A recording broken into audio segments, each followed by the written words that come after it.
Capítulo 3. Temprano a la mañana siguiente, Josué y todos los israelitas salieron de la arboleda de acacias y llegaron a la orilla del río Jordán, donde acamparon antes de cruzar. 3 días después, los jefes israelitas fueron por el campamento y dieron al pueblo las siguientes instrucciones. Cuando vean a los sacerdotes levitas llevar el arca del pacto del Señor su Dios, dejen sus puestos y síganlos. Dado que ustedes nunca antes viajaron por este camino, ellos los guiarán. Quédense como a 1 kilómetro detrás de ellos. Mantengan una buena distancia entre ustedes y el arca. Asegúrense de no acercarse demasiado. Entonces, Josué le dijo al pueblo: Purifíquense, porque mañana el Señor hará grandes maravillas entre ustedes. Por la mañana, Josué les dijo a los sacerdotes: Levanten el arca del pacto y guíen al pueblo hasta el otro lado del río. Así que ellos se pusieron en marcha y fueron delante del pueblo. El Señor le dijo a Josué: A partir de hoy, empezaré a convertirte en un gran líder a los ojos de todos los israelitas. Sabrán que yo estoy contigo, tal como lo estuve con Moisés. Dales la siguiente orden a los sacerdotes que llevan el arca del pacto.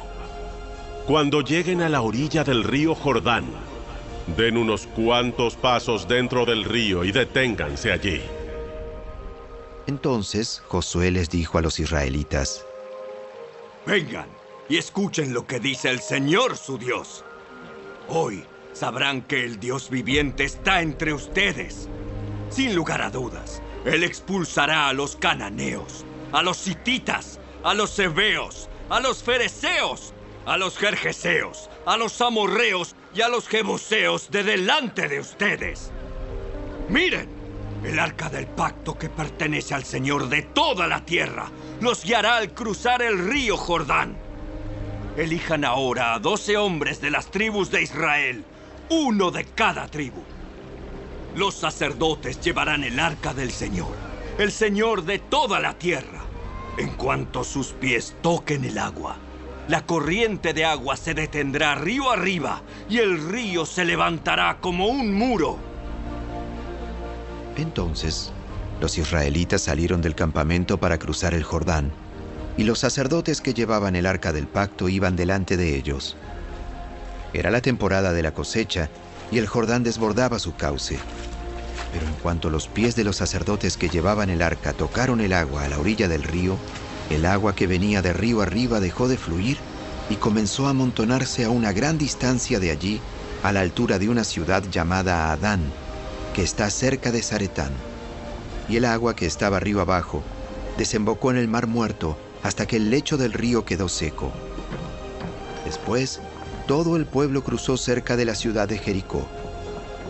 Mientras tanto, los sacerdotes que llevaban el arca del pacto del Señor se quedaron parados en tierra seca en medio del lecho mientras el pueblo pasaba frente a ellos. Los sacerdotes esperaron allí hasta que toda la nación de Israel terminó de cruzar el Jordán por tierra seca.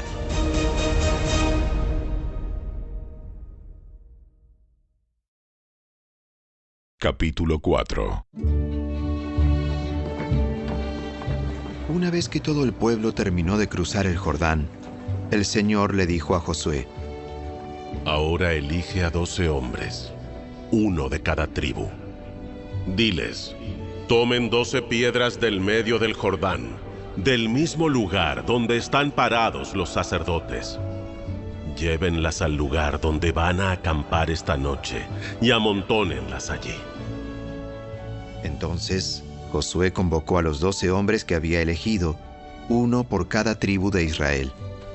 Les dijo: Vayan a la mitad del Jordán, frente al arca del Señor su Dios.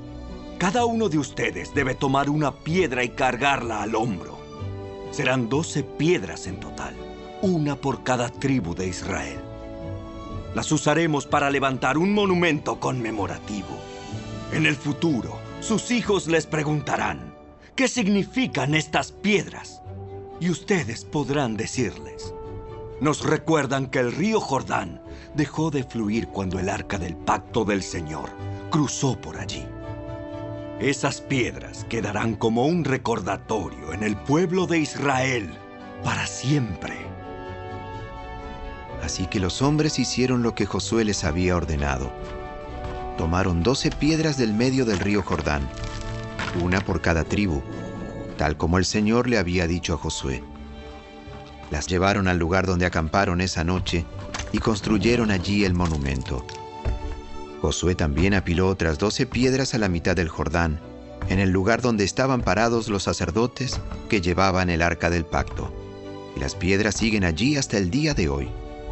Los sacerdotes que llevaban el arca estuvieron en medio del río hasta que se llevaron a cabo todos los mandatos del Señor que Moisés le había dado a Josué. Mientras tanto, el pueblo se apresuró a cruzar el lecho del río, y cuando todos estaban a salvo en la otra orilla, los sacerdotes terminaron de cruzar con el arca del Señor mientras el pueblo observaba. Los guerreros armados de la tribu de Rubén, de la tribu de Gad y de la media tribu de Manasés iban delante de los israelitas al cruzar el Jordán, tal como Moisés había indicado. Esos hombres armados, unos 40,000 en total, estaban listos para la guerra, y el Señor iba con ellos mientras cruzaban hacia la llanura de Jericó. Ese día, el Señor convirtió a Josué en un gran líder a los ojos de todos los israelitas, quienes por el resto de su vida lo respetaron tanto como habían respetado a Moisés. El Señor le había dicho a Josué: Ordénales a los sacerdotes que llevan el arca del pacto que salgan del lecho del río. Así que Josué dio la orden. En cuanto los sacerdotes que llevaban el arca del pacto del Señor salieron del lecho del río y sus pies pisaron tierra firme, las aguas del Jordán volvieron a fluir y desbordaron el cauce como antes. El pueblo cruzó el Jordán el 10º día del primer mes. Después acamparon en Gilgal, al oriente de Jericó. Fue allí, en Gilgal, donde Josué apiló las 12 piedras que había tomado del río Jordán. Entonces Josué les dijo a los israelitas: En el futuro sus hijos preguntarán, ¿qué significan estas piedras? Y ustedes podrán decirles, aquí es donde los israelitas cruzaron el Jordán sobre tierra seca. Pues el Señor su Dios secó el río a la vista de ustedes y lo mantuvo seco hasta que todos cruzaran, tal como hizo con el Mar Rojo, cuando lo secó hasta que todos terminamos de cruzar. Lo hizo para que todas las naciones de la tierra supieran que la mano del Señor es poderosa y para que ustedes temieran al Señor su Dios para siempre.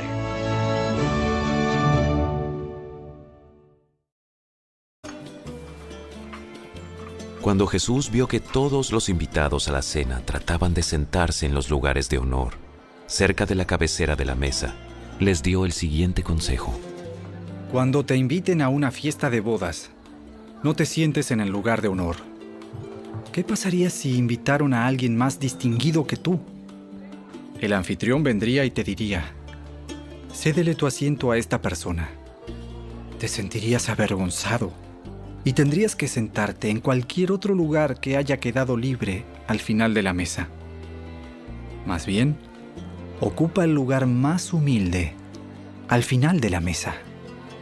Entonces, cuando el anfitrión te vea, vendrá y te dirá: amigo, tenemos un lugar mejor para ti. Entonces serás honrado delante de todos los demás invitados. Pues aquellos que se exaltan a sí mismos serán humillados, y los que se humillan a sí mismos serán exaltados. Luego, Jesús se dirigió al anfitrión.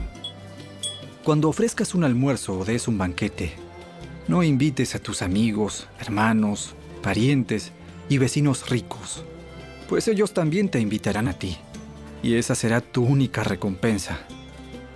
Al contrario, invita al pobre, al lisiado, al cojo y al ciego. Luego, en la resurrección de los justos, Dios te recompensará por invitar a los que no podían devolverte el favor. Al oír esto, un hombre que estaba sentado a la mesa con Jesús exclamó: ¡Qué bendición será participar de un banquete en el reino de Dios! Jesús respondió con la siguiente historia. Un hombre preparó una gran fiesta y envió muchas invitaciones. Cuando el banquete estuvo listo, envió a su sirviente a decirles a los invitados: «Vengan, el banquete está preparado». Pero todos comenzaron a poner excusas. Uno dijo: «Acabo de comprar un campo y debo ir a inspeccionarlo. Por favor, discúlpame». Otro dijo: «Acabo de comprar 5 yuntas de bueyes y quiero ir a probarlas. Por favor, discúlpame». Otro dijo: «Acabo de casarme, así que no puedo ir». El sirviente regresó y le informó a su amo lo que le habían dicho. Su amo se puso furioso y le dijo: «Ve rápido a las calles y callejones de la ciudad e invita a los pobres, a los lisiados, a los ciegos y a los cojos». Después de hacerlo, el sirviente informó: «Todavía queda lugar para más personas». Entonces su amo dijo: «Ve por los senderos y detrás de los arbustos, y a cualquiera que veas, insístele que venga para que la casa esté llena, pues ninguno de mis primeros invitados probará ni una migaja de mi banquete». Una gran multitud seguía a Jesús. Él se dio vuelta y les dijo: «Si quieres ser mi discípulo, debes aborrecer a los demás, a tu padre y madre, esposa e hijos, hermanos y hermanas. Sí, hasta tu propia vida. De lo contrario, no puedes ser mi discípulo. Además, si no cargas tu propia cruz y me sigues, no puedes ser mi discípulo. Sin embargo, no comiences sin calcular el costo, pues ¿quién comenzaría a construir un edificio sin primero calcular el costo para ver si hay suficiente dinero para terminarlo? De no ser así, tal vez termines solamente los cimientos antes de quedarte sin dinero. Y entonces todos se reirán de ti. Dirán: «Allí está el que comenzó un edificio y no pudo terminarlo».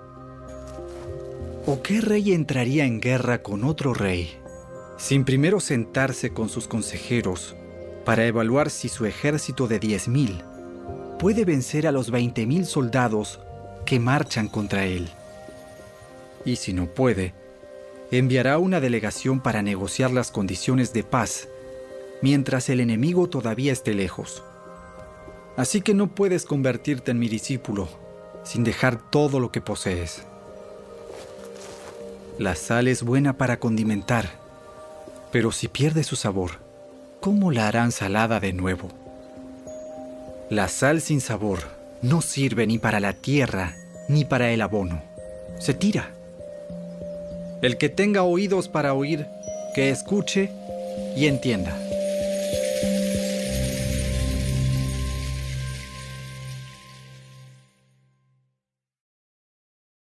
Salmo 80.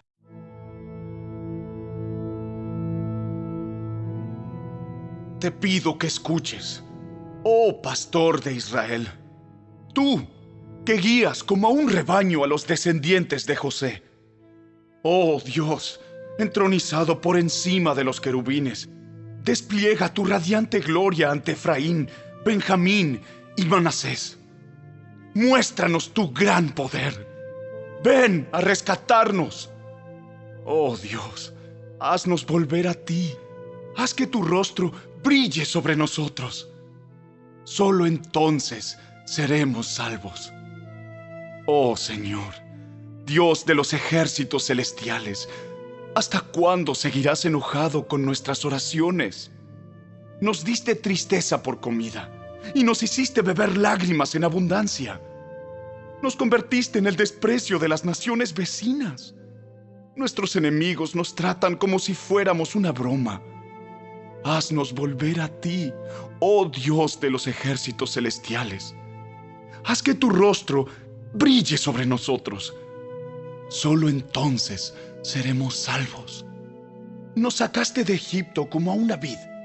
Expulsaste a las naciones paganas y nos trasplantaste a tu tierra. Limpiaste el terreno para nosotros y echamos raíces y llenamos la tierra. Nuestra sombra cubrió las montañas. Nuestras ramas cubrieron los poderosos cedros. Extendimos las ramas al occidente, hacia el mar Mediterráneo.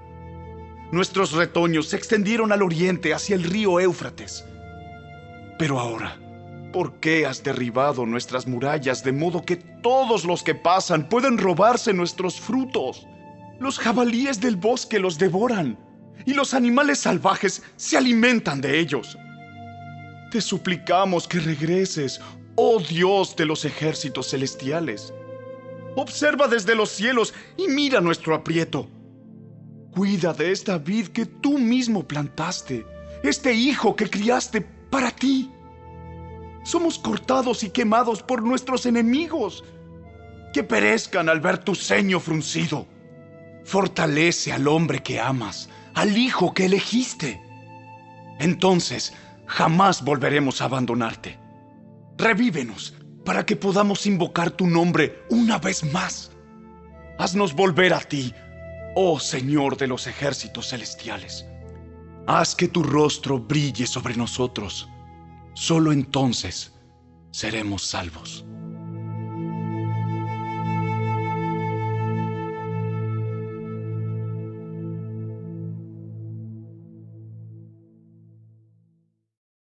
Los perezosos ni siquiera cocinan la presa que han atrapado, pero los diligentes aprovechan todo lo que encuentran.